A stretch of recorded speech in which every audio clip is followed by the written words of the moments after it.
कंजूसी का अर्थ लोग अक्सर गलत समझते हैं। वे सोचते हैं कंजूसी धन की होती है, कि जो पैसा नहीं खर्च करता वह कंजूस है। लेकिन ओशो कहते हैं असल कंजूसी धन की नहीं, जीवन की होती है। एक व्यक्ति जो प्रेम नहीं कर सकता, जो अपनी भावनाओं को प्रकट नहीं कर सकता, जो अपनी हंसी को रोक कर रखता है, जो अपने भीतर उठते गीत को कभी बाहर नहीं आने देता, वह कंजूस है, चाहे उसके पास कितना भी धन क्यों ना हो। ओशो कहते हैं तुम जितना दबाते हो अपने आप को, उतने ही गरीब हो जाते हो। एक अमीर व्यक्ति वह होता है जो अपना सर्वस्व दे सकता है, प्रेम, मौन, ध्यान, मुस्कुराहट और करुणा। जिसके पास देने को कुछ नहीं, वह सबसे बड़ा गरीब है।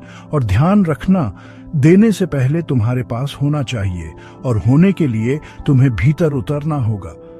ओशो आगे कहते हैं मैंने उन लोगों को सबसे अमीर पाया है जिनके पास देने को कोई गीत है, कोई मौन है, कोई स्पर्श है। और मैंने उन्हें सबसे कंगाल पाया है जो सिर्फ बैंक बैलेंस लेकर जीते हैं, जिनकी आत्मा भूखी रह गई। कंजूसी कोई साधारण दोष नहीं है, ये आत्मा का बंद दरवाजा है। यह उस वृत्ति का नाम है जिसमें व्यक्ति अपने भीतर की रोशनी को बाहर नहीं लाना चाहता। वो जीवन को रोक कर रखता है, वो प्रेम को नियंत्रित करता है, वो मुस्कुराहट को सोच समझकर सीमित करता है। लेकिन जीवन तो एक बहाव है।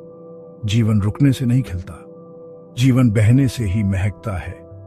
और ध्यान, ओशो कहते हैं ध्यान वह कुआं है जिससे वह जल निकलता है जो आत्मा की प्यास को बुझाता है। ध्यान से तुम भीतर समृद्ध होते हो, और तब देना स्वाभाविक हो जाता है। तब प्रेम बंधन नहीं बनता, सेवा बोझ नहीं लगती, मौन डर नहीं लगता। ओशो कहते हैं कंजूस व्यक्ति तो मरता है बिना जिए, उसके पास मृत्यु होती है, जीवन नहीं।